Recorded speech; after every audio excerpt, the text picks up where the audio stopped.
Hello, everyone, and thank you for joining us today.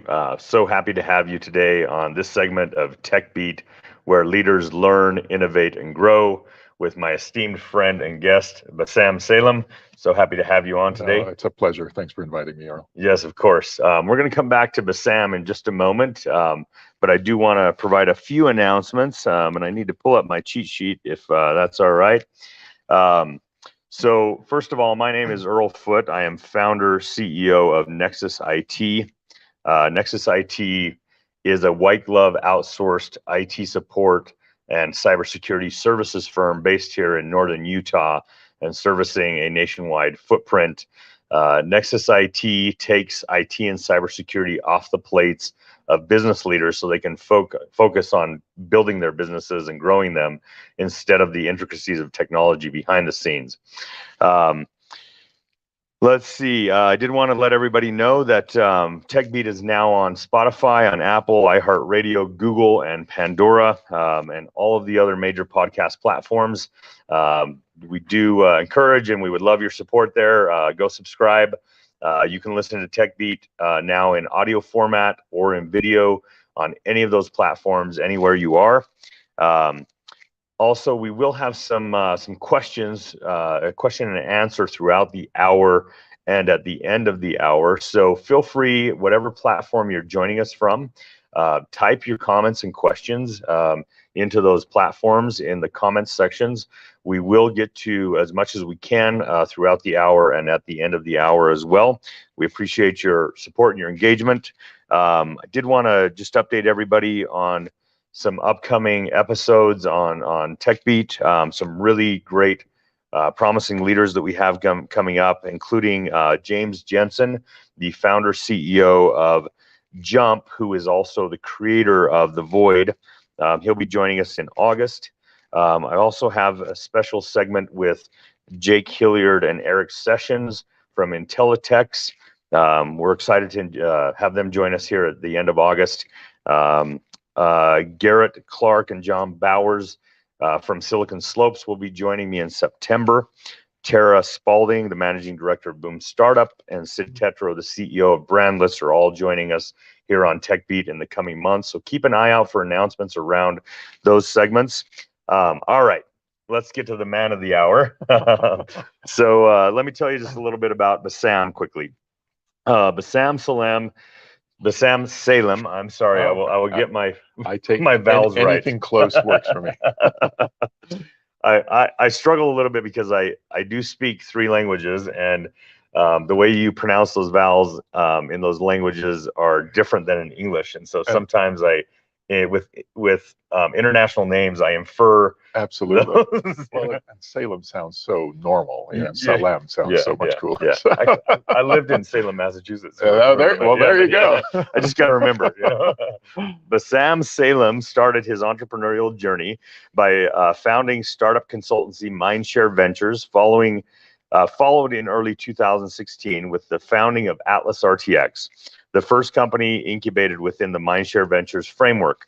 The company now supports some of the world's most successful enterprises, from 7 of the top 20 home builders in the United States to tech companies such as HPE and Instructure, to some of the world's most prominent higher education institutions, including Purdue University and Vanderbilt University.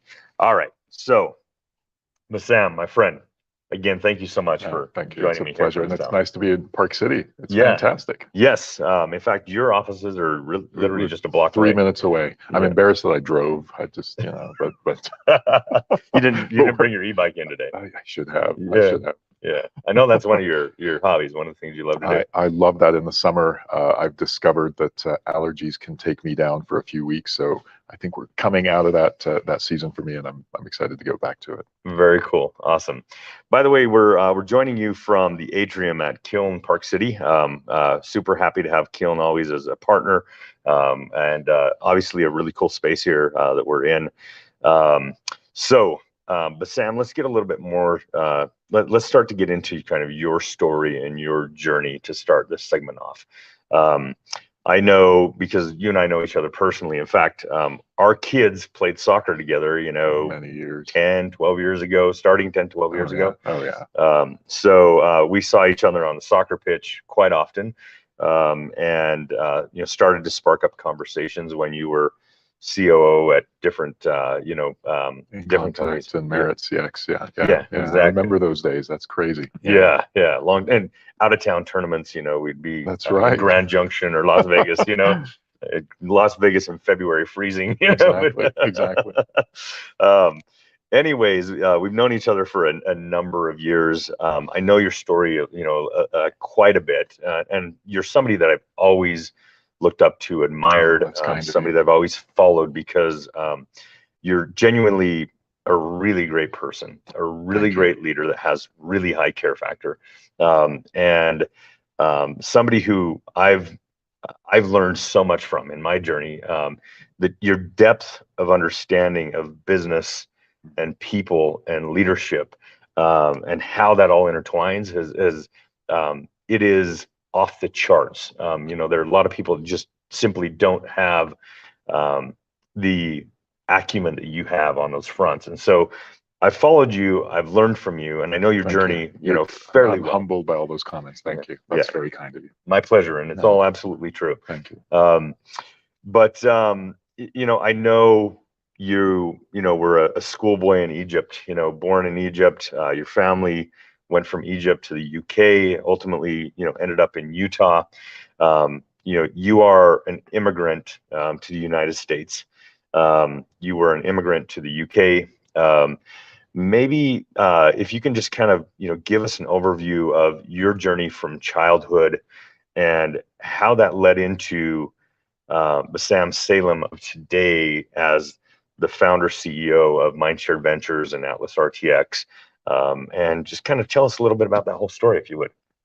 I'll try not to bore everyone, but I was born in Cairo in 1972 to parents that I later appreciated were very, very, very unconventional. I didn't know it at the time, but I think I started figuring it out when I became a teenager. So one of my parents was an electrical engineer, and the presumption has always been that that's my dad, but it was actually my mom. My mom was an electrical engineer, and was the person who first exposed me to computers. She'd come home with what were called Winchester drives, big, enormous drives in the 70s that you'd stick in IBM machines. And she'd have stacks of computer cards that had the programs on them. And so that was my mom in 1972 in Cairo, Egypt. My father was a colonel in the Egyptian Air Force, in the Air Force. We were raised traditionally for a few years, but when I was 4 or 5, my mother went to Paris to study, and I went with her, and we were exposed to the West for the first time. As you mentioned, a few years later, we actually went to the UK and lived there for a year and a half, as my dad studied at a war college there, Royal Air Force Academy, and the whole family lived in what seemed like a mansion to me, because it was a 2-story home, something I'd never seen before. And they were just homes that we all got. And suffice it to say, I definitely felt like an immigrant in England. I certainly felt like an immigrant in France. But what was interesting, aside from learning about the West and the opportunities in the West, was when I came back, I felt like an immigrant even in Egypt, because I spoke English had become my first language. Our parents had sort of tried to blend and accept and adopt some Western traditions and some Eastern traditions. We obviously completely respect the culture we came from. But I remember sort of as a young teenager feeling like I spent my whole freaking life as an immigrant, whether in Egypt or otherwise.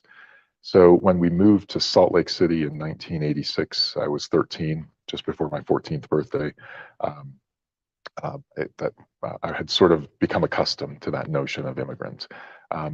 Although I think it was arguably the most jarring immigrant experience. Okay. Salt Lake City in 1986 was incredibly uniform. It's much less so today. Sure. We lived on campus at the University of Utah, student housing, which is now currently getting renovated and so on. But so we were on the east side of town, which was especially uniform, both religiously and ethnically and even socioeconomically. So going to East High School for a few years as an immigrant was tough. It was a back then, very preppy school. Again, being a non-Mormon, brown-skinned immigrant kid who was poor, made for defining moments for 3 years in high school. I now want to run through, because I don't want to just keep telling you this boring story, but it's not boring. It's absolutely fascinating. Take your time. Suffice it to say that as immigrants, my parents are academics, and their perspective to us was education is what will help you create a life here. So we were pushed to focus on education. That's all that mattered. Sports are fun, but it's education. Hobbies are fun, but it's education. And I distinctly remember that.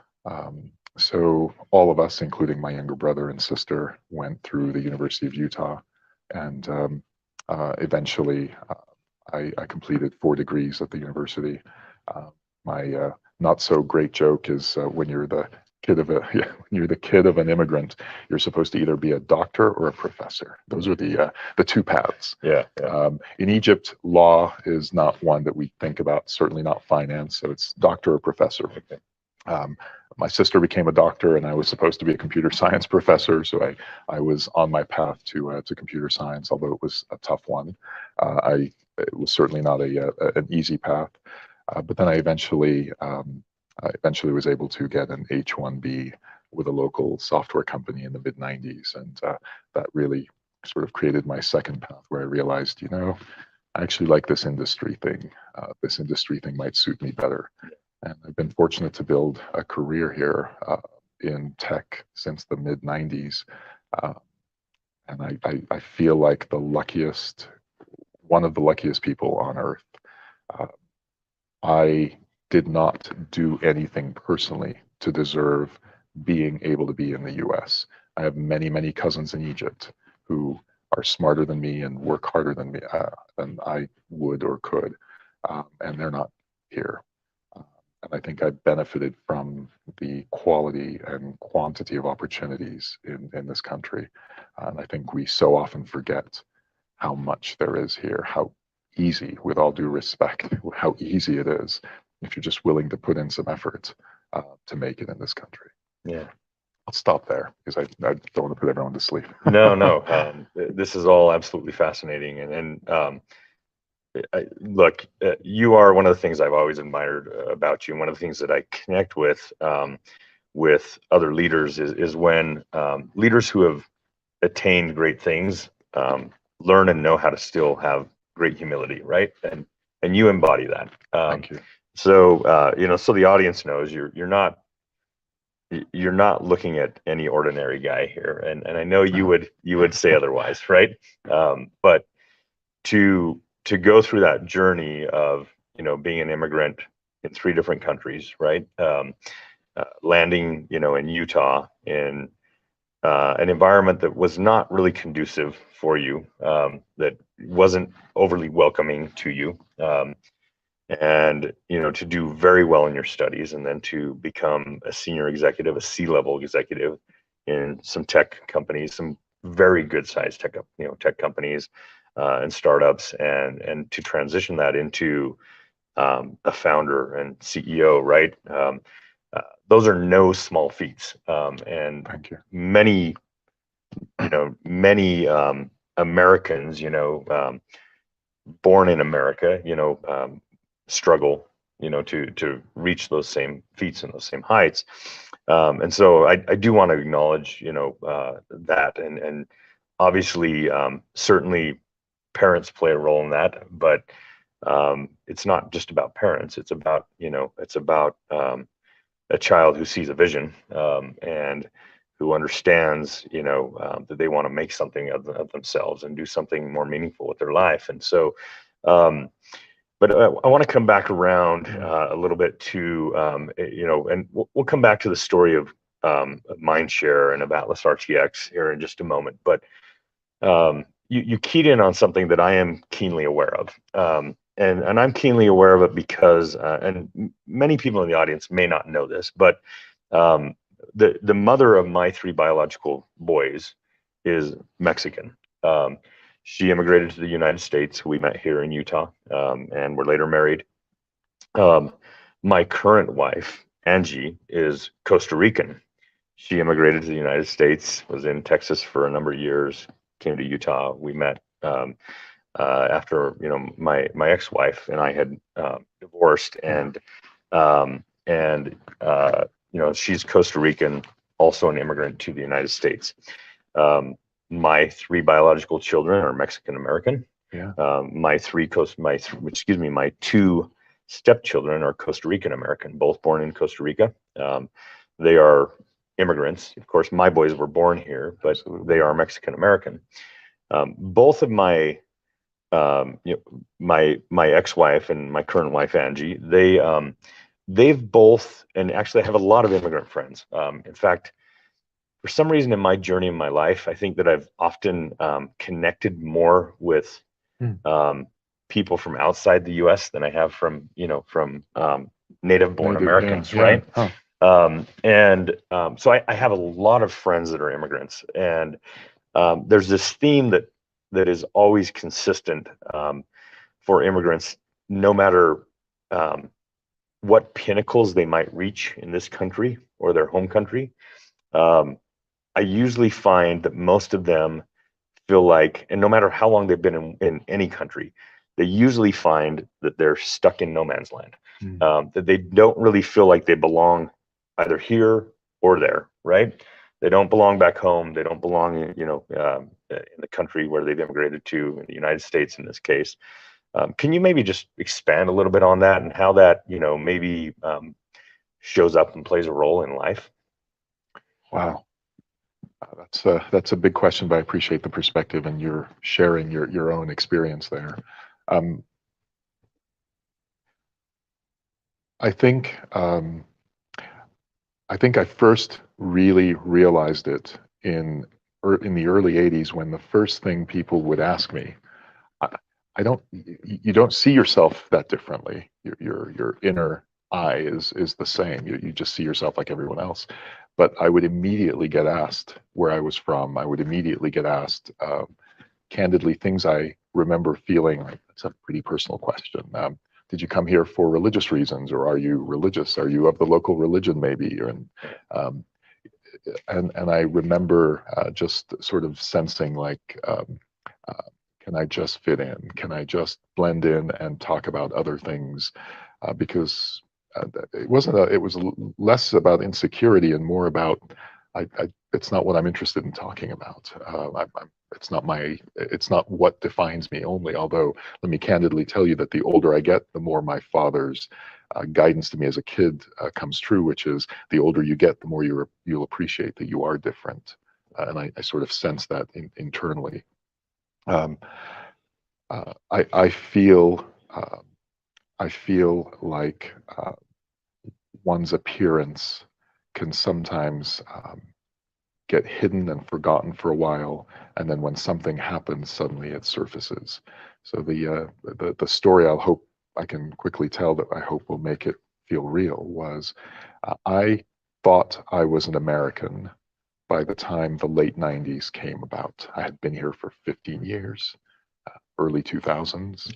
I had established myself here. I had a job here. My life was here. I spoke English. I was fortunate to have been here young enough that I could speak it fluently without an accent. And then 9/11 happened. A horrible event. 9/11 was a critical moment, because instantly those who had been treating me like them started treating me as if I were different. I still remember to this day getting on the plane for the first time. I was a consultant at the time. I traveled all over the country. And as we all remember, the skies were shut down for some time. And I remember that first flight going to visit a client, and the entire flight completely going silent when I walked in. And admittedly, now that I have a clean shaven head, it's not quite as obvious as when I had my Egyptian hair. It made it very obvious. And I remember being nervous to go to the bathroom because I didn't want to stand up in the plane. I remember going to a client, it happened to be in Texas, where at the gate, at the entrance, the security guards had various pictures of Arabs with X's through them, some sort of FBI list or something like that, and giving me a dirty look as I walked in, and feeling insecure. So it was almost as if in a matter of a couple of weeks, you remember that your identity is skin deep. Yeah. That's people suddenly saw me differently. That was a really tragic moment for me, because it made me realize that that could happen at any time. At any time, I could lose that integration. And you're already well into your professional career. You're an executive at this point. Are you a COO? Not quite. Okay. That happened later. But yes. I mean, I had a professional career, and well respected. You weren't just anybody. And not that I'd like to think that anybody deserves that. I do. I agree. Anybody, 100%. We shouldn't judge someone by the way they dress or anything else. And in many cases, I mean, certainly, one of my common themes is when you ask someone about their identity, in the top 5 or 6 things, they will likely mention their nationality. They'll likely mention I'm an American. Yeah.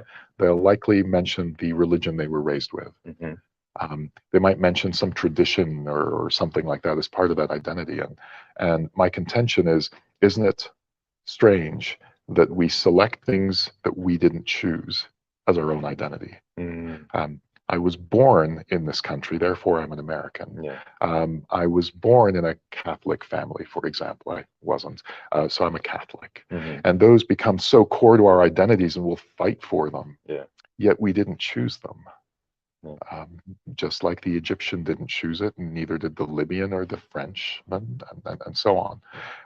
So I think it's really strange that we judge people based on the things they don't choose, Yeah. and completely disregard the things they do.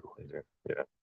Their choices in life, their actions, the way they talk, how they treat people, what they achieve in life, what they do and contribute to society, that seems to come second to what we quickly see at a surface level to identify someone. Yeah. These perspectives are so incredibly valuable, and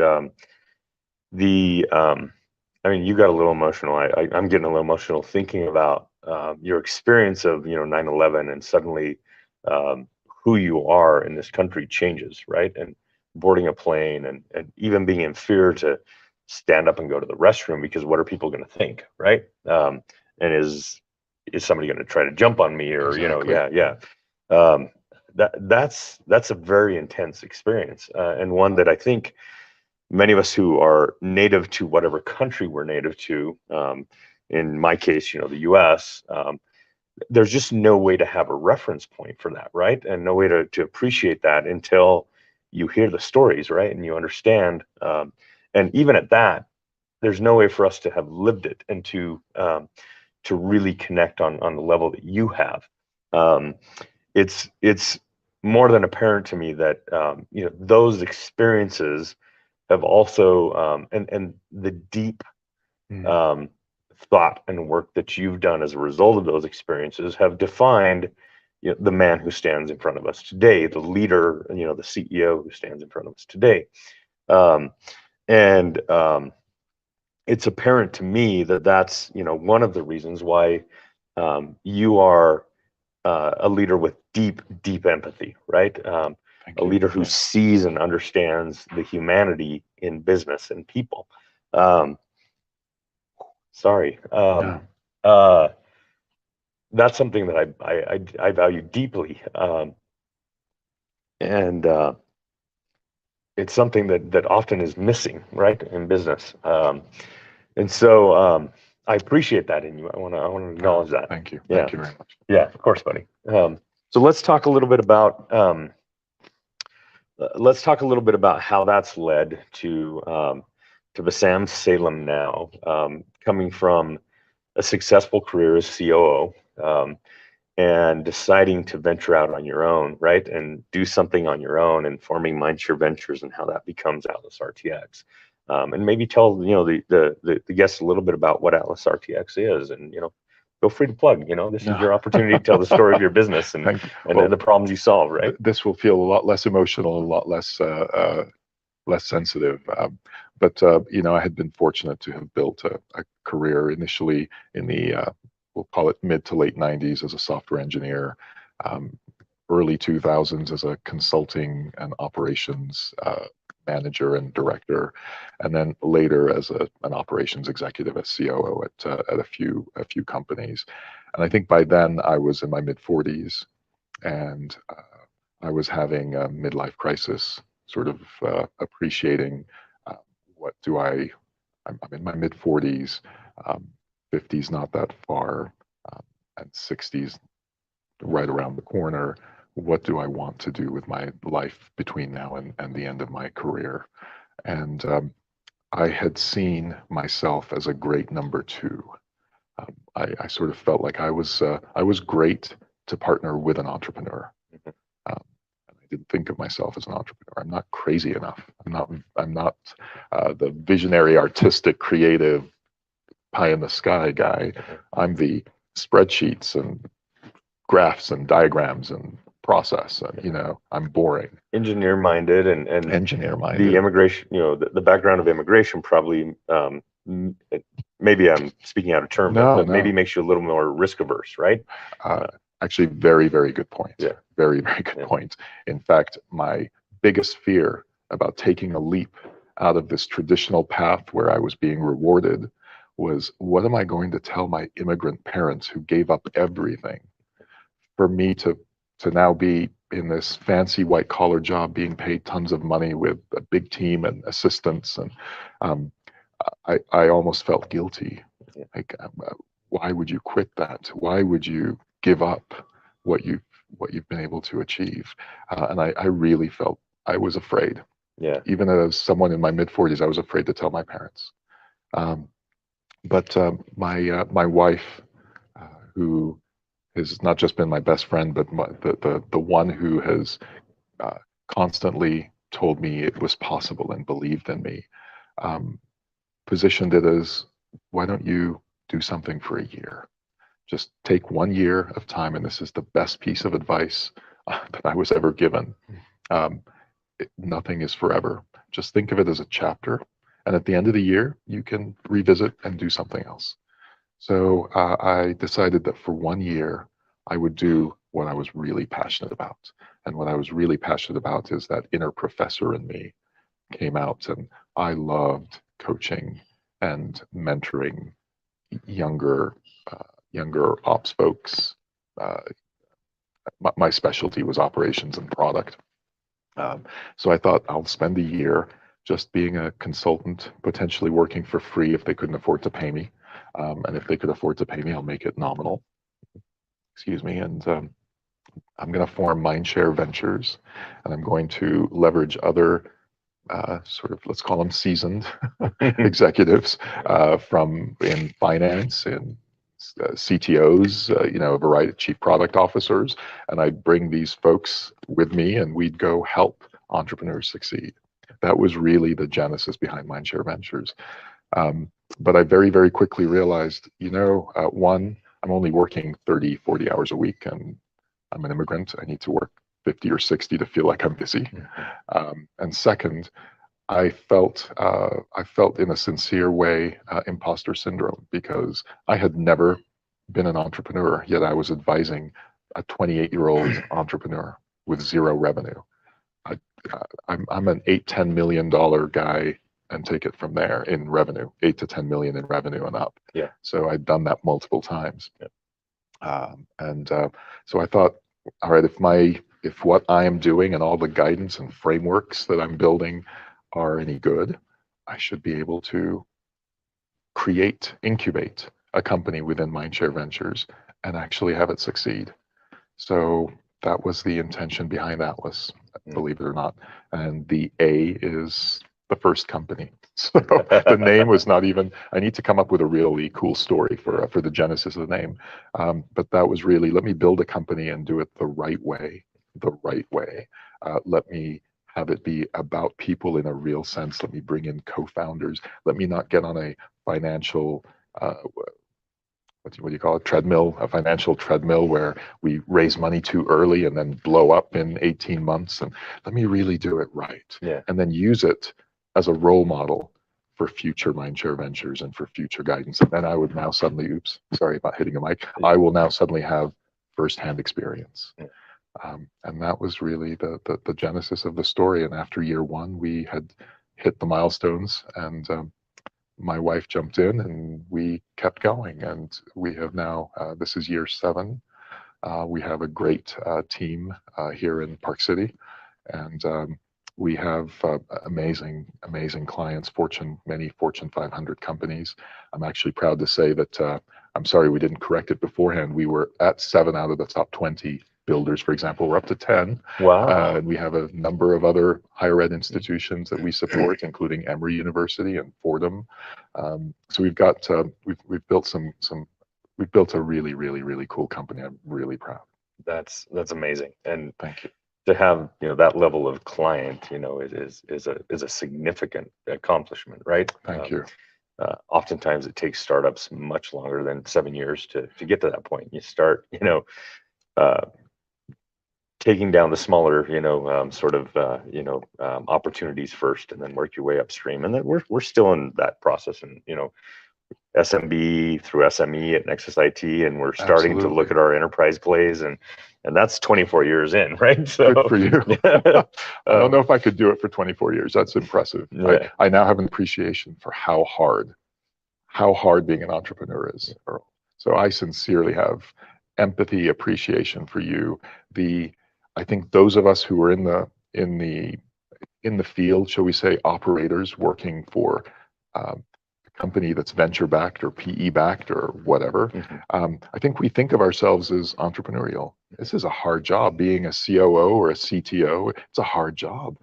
Is it really that much harder to be your own entrepreneur? My goodness, it's not even close. Yeah. The burden that you as an entrepreneur carry, the loneliness that everyone talks about but no one appreciates until you're there. Yeah. The sense of helplessness sometimes, and the sense of overwhelm sometimes. I now understand that. I've experienced it. It's so much easier to be a COO at a $200 million company. Yeah, and that's one of the things about your story and your journey. And I know you spoke about this.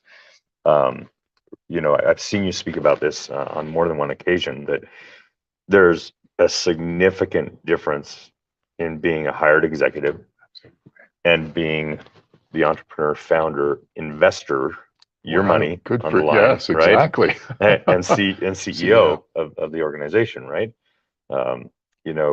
Maybe just talk a little bit more about that, and how that's been so much different and what you've learned a little bit there. Yeah. I really appreciate that. That's actually one of the principles I'm really passionate about, is this epiphany that as founder, I want to be, the metaphor I'll use is the grandpa. I just want to be nice to everybody and take the kids out to coffee and ice cream. Not coffee, ice cream. I'm a coffee guy, but take them to ice cream and pat them on the back, and be the kind, supportive, only positive person. That's what a founder seeks, and I'm sure you understand that. Yeah. As CEO, it's a tough job. As CEO, you have to be the parent, to continue the metaphor. You have to be the parent. Someone has to say, no, I know that would make everybody happy, but it's the wrong thing for the company. Yeah. And that's a tough role. And now how do you balance being the parent with this desire to be the grandparent? You can't do it concurrently. Wouldn't it be nice if I could be the grandparent, I could let someone else be the parent? And that's only significantly more amplified when you're bootstrapping out of your own pockets. Which then brings us to the third role, Yeah. which I now have a sincere appreciation for. As an investor, and I'm just going to be, I think we've seen the style here. I'm going to be blunt about it and transparent. As an investor, you're essentially, I don't want to call it on the other side of the table, but you're on your objectives are to optimize and maximize the enterprise value of what you're building. And to do that, you have to put a lot of pressure on the CEO and therefore on everyone else on the team. And it's a very, very different thing. It's less about all the soft, fluffy leadership stuff we all talk about and more dollars and cents. And that is hard. Every dollar you spend is a dollar. I'm sure you remember the early days in your business. I still remember writing a check from our family's checkbook. Yeah. That we didn't have payroll. Yeah. And you pay the person, and you're like, wow, that's a big check. Am I getting that kind of value out of it?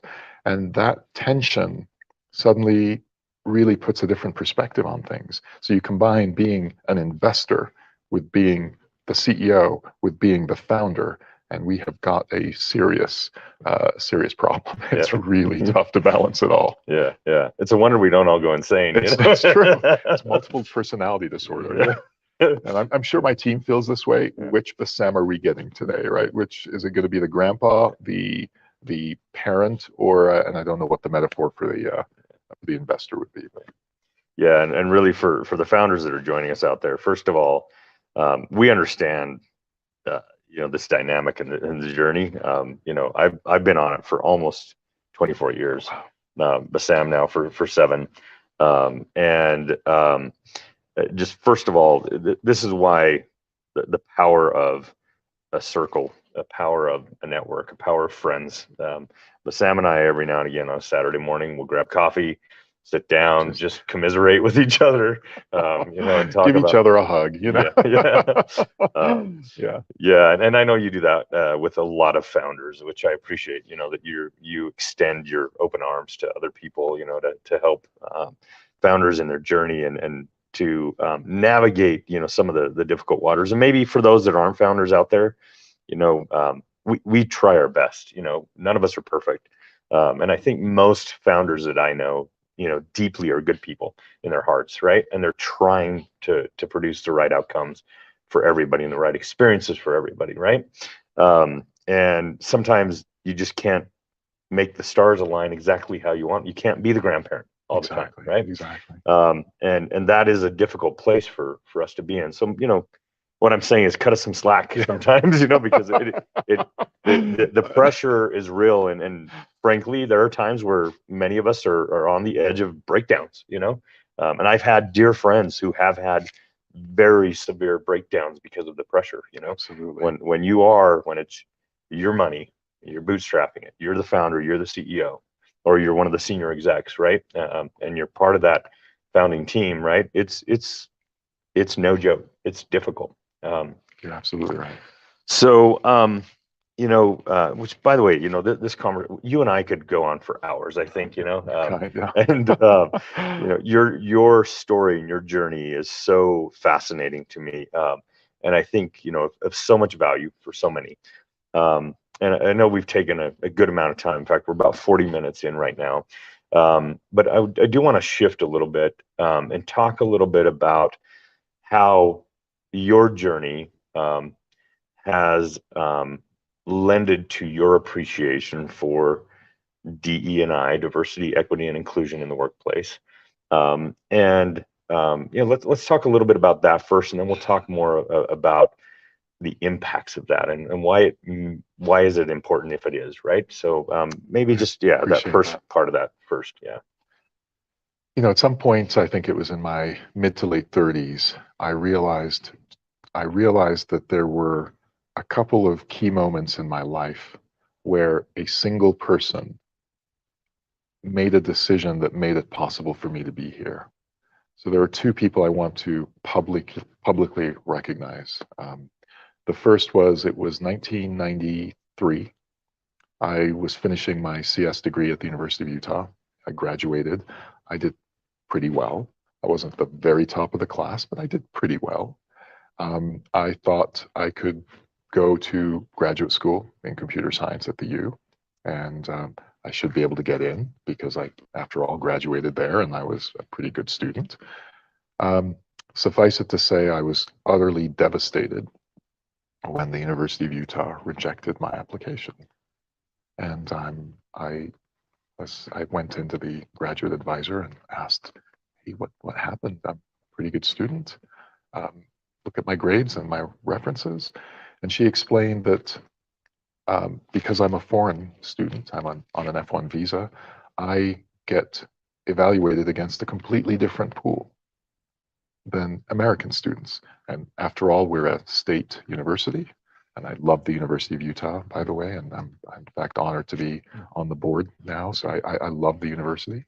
But Congrats. that was a thank you. Yeah. That was a shock to me. And so compared to all of the immigrants who were applying, I was not that great. I was just okay. So I was rejected.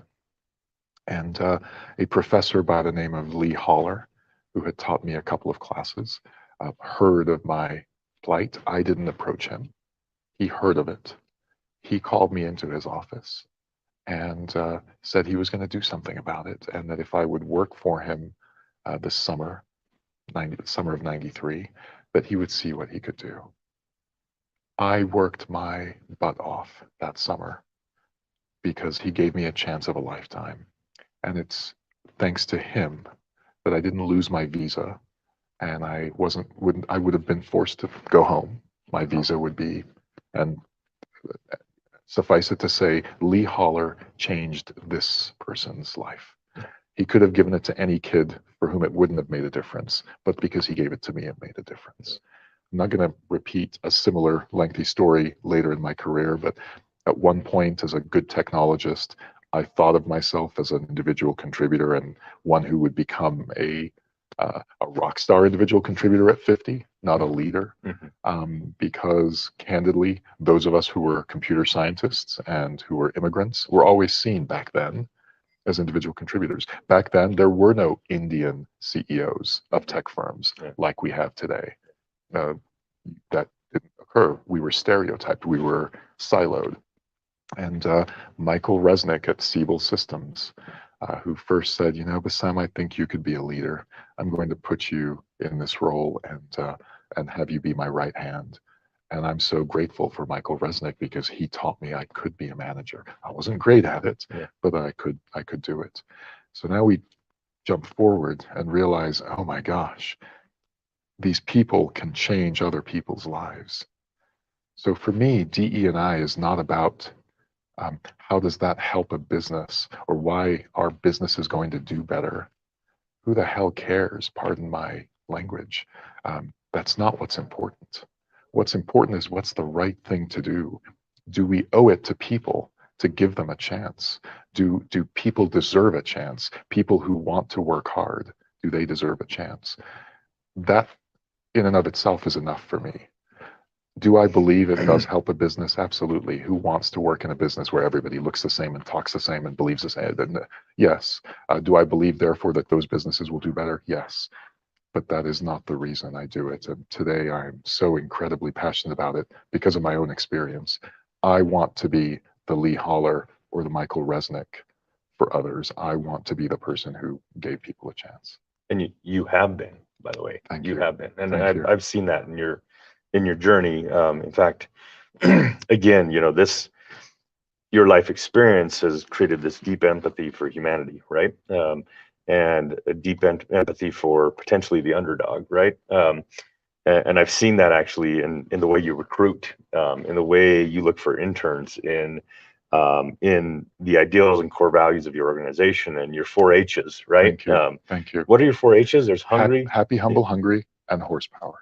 Okay, happy, hungry, and horsepower. Yeah, that's what you look for, and I know that when you find a candidate that embodies that, you're not overly concerned about their experience and their background and their education, and those 4 things are the qualifiers, and from there you will take them under your wing and under your team's wing and teach those people and give them a chance.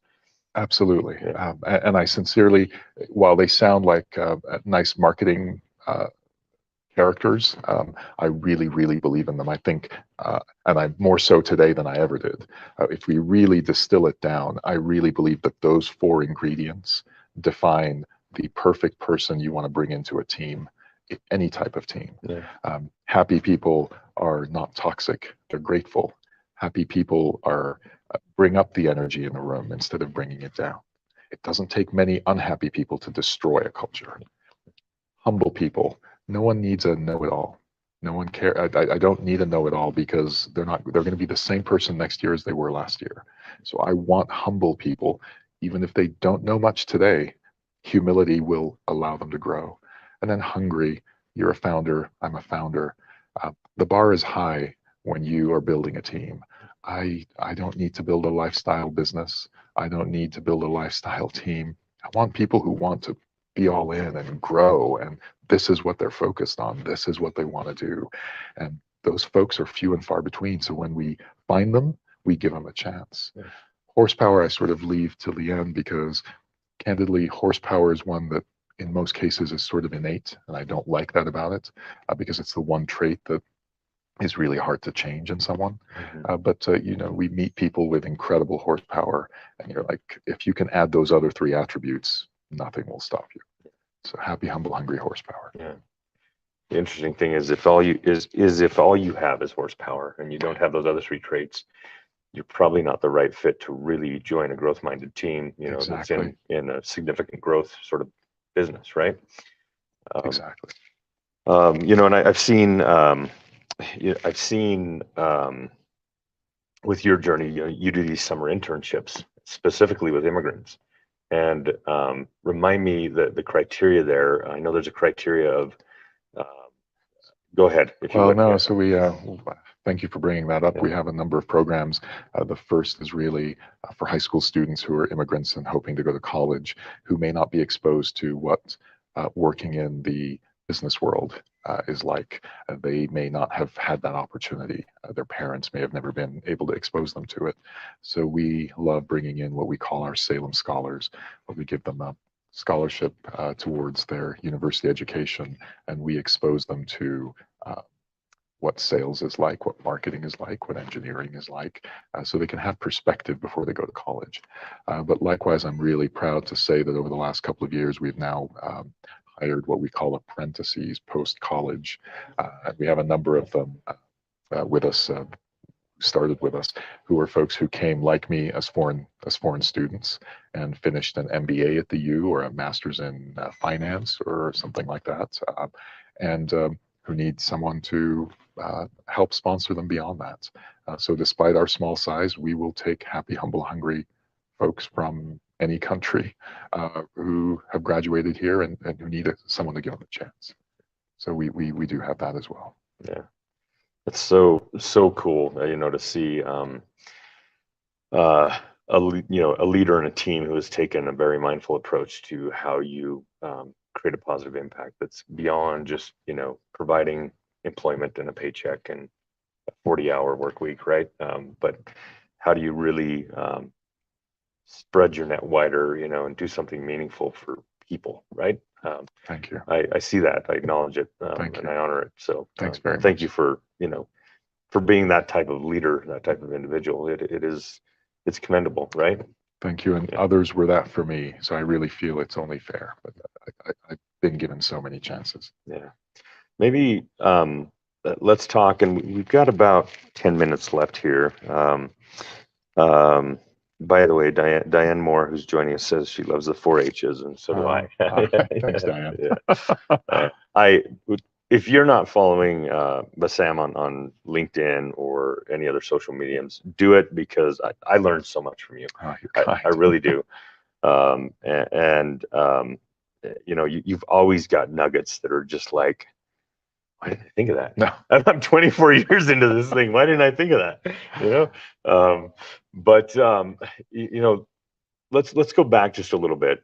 You arrive, in Utah as an immigrant, in very much white picket America, very much a religious community that you and your family were not part of.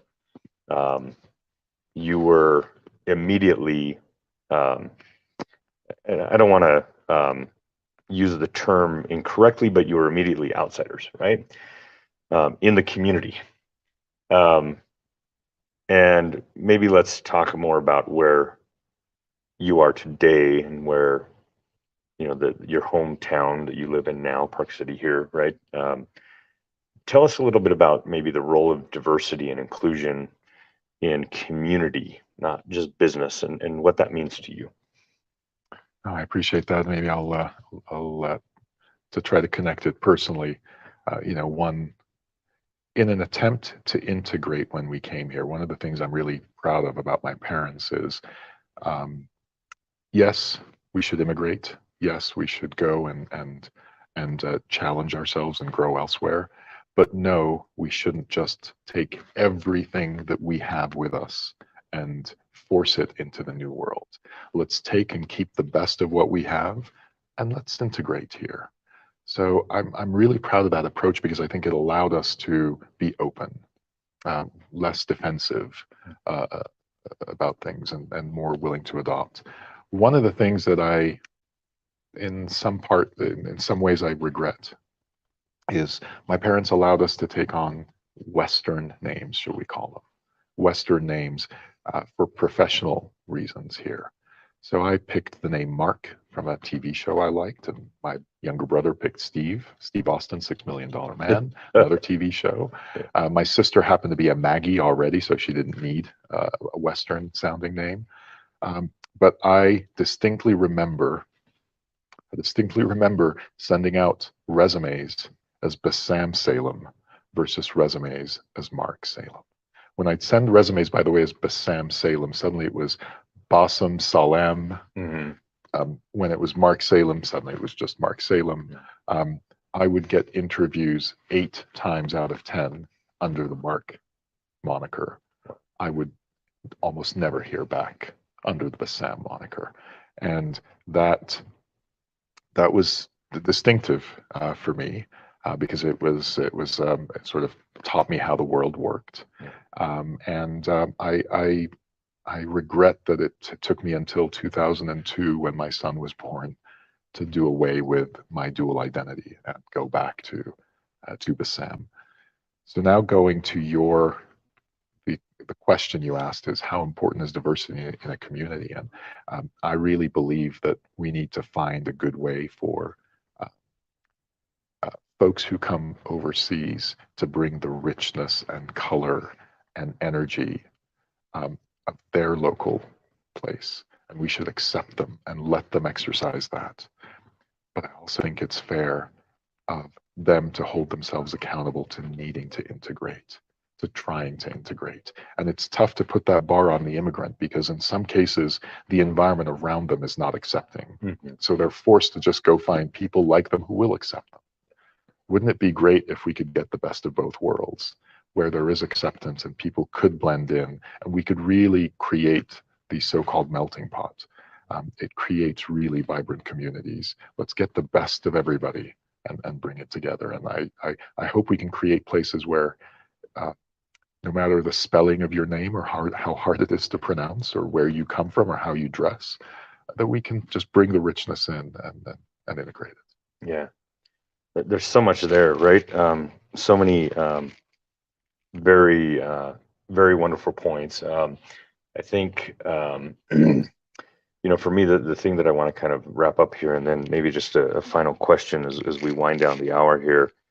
But that is that whether it's business or whether it's community, you said it earlier, in looking at diversity, looking at people of unique backgrounds, unique orientation, unique colors, whatever it might be, right?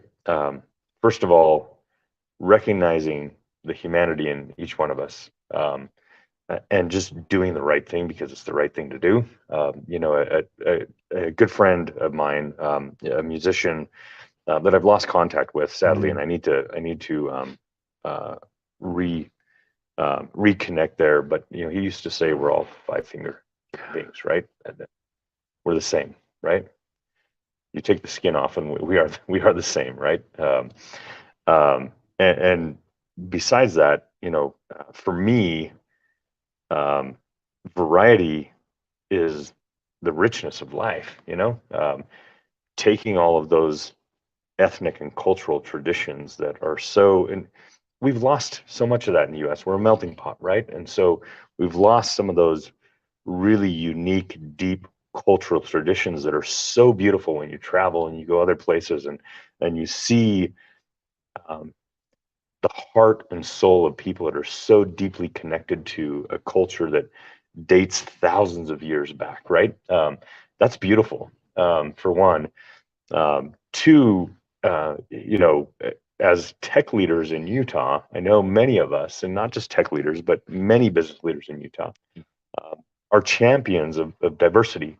We are trying to create, not just within our organizations, but within the community, an environment where all can thrive and where fairness and equity is a given for all, right? Because it does make for a more beautiful, thriving community and a more, a business that thrives, right? Diversity of thought, diversity of background, bring more voices to the table that help solve more problems quicker. Absolutely. So I want to thank you for, of course, sharing your life story and how these concepts all, kind of have played a role. As we wind down the hour, again, just want to thank you, for being my distinguished guest, for being a friend. Thank you. For Thank you for yours. Being a mentor, directly or indirectly. I think you're a mentor to many people you don't even know you're a mentor to. The fact that you're willing to take the time on mostly a daily basis to share some thoughts, right, online, and put yourself out there, put your heart and soul out there, which isn't easy. I know I'm an introvert, and I'm not as good at doing daily as I once was. Just Nexus IT is in a very aggressive growth mode right now, and and I oftentimes don't have the time to put some thoughts out there every single day, right?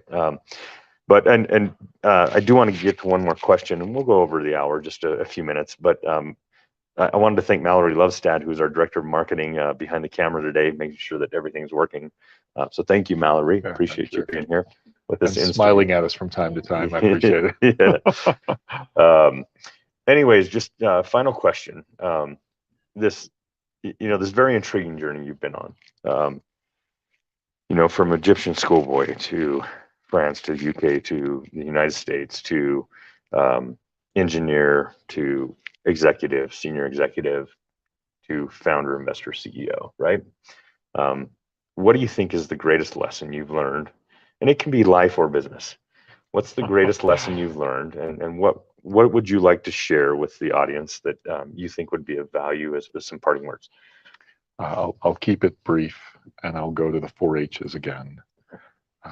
I think seeing so many high horsepower friends and acquaintances and colleagues over now decades not achieve their desired potential, what they wanted to achieve. The missing ingredient tended to be humility. Very smart people always think they're right, even though they might be wrong a little bit at the time. But that little bit is what distinguishes making it and optimizing from not. So I think for myself, I'm constantly trying to, at the end of the day, ask myself, what things am I not being humble about? What things did someone tell me today that might actually be right, even though I disagree with it? And I struggle with that because it's tough. You can't spend all of your time doubting yourself, but you have to spend enough time to make sure that you're improving. And I will tell you, there have been both personal and business positions that I have changed as recently as this year, my take on, meaning, I used to hold this philosophy and I now need to be humble enough to say I was wrong. And I do that. I did it in a meeting just before I came here, where I told the team, when you first suggested this to me, I want to acknowledge, I told you guys, I don't think this is a good idea. I was wrong. You guys are right. And I'm glad you pushed me to appreciate that. So I think I'll leave it at that focus on humility, because I think it's a tough one. Yeah, that such great wisdom and advice there, you know, and as an effective leader, most definitely. In fact, yesterday I was in 2 meetings where I had to say I was wrong and I'm sorry. You know, that is, and I specifically know business leaders that would say that humility is a severe weakness in business, right? I, like you, believe that humility is a superpower. You know, being able to understand and know that I'm not right 100% of the time. I'm just human, right? And my way isn't always the only highway. And that's why you surround yourself with amazing, talented people who care and, you know, who again bring diverse voices to the table. Absolutely. So that you can understand where your blind spots are and why there might, you know, why your perspective may not be 100% accurate or just needs to shift, you know. So take that home for all the founders that are with us, or all the leaders that are with us. Humility is a superpower, and Bassam Salem said it, so it's true. Yeah. Look, we want to thank everybody for joining us today. It's been a pleasure to have my esteemed guest and friend Bassam Salem with me today. Before we go, though, Yeah. I want to thank you for the positive energy that you always bring every time I've ever met you, everywhere you go, and for being the guy I can count on, because there have been multiple occasions where I've reached out to you for help and you've immediately been the person to jump in and say, I'm here for you. And I think that says a lot. So thank you for always being that for me over the years. I really appreciate that. That's very, very kind of you. Again, you know, we thank you all so much. Remember that we've got some really amazing segments of Tech Beat coming up with some other really fantastic leaders. Tune in for those. Look for, you know, the announcements on those. We're going to go ahead and sign off here at Tech Beat today. Thanks for joining us. We're out.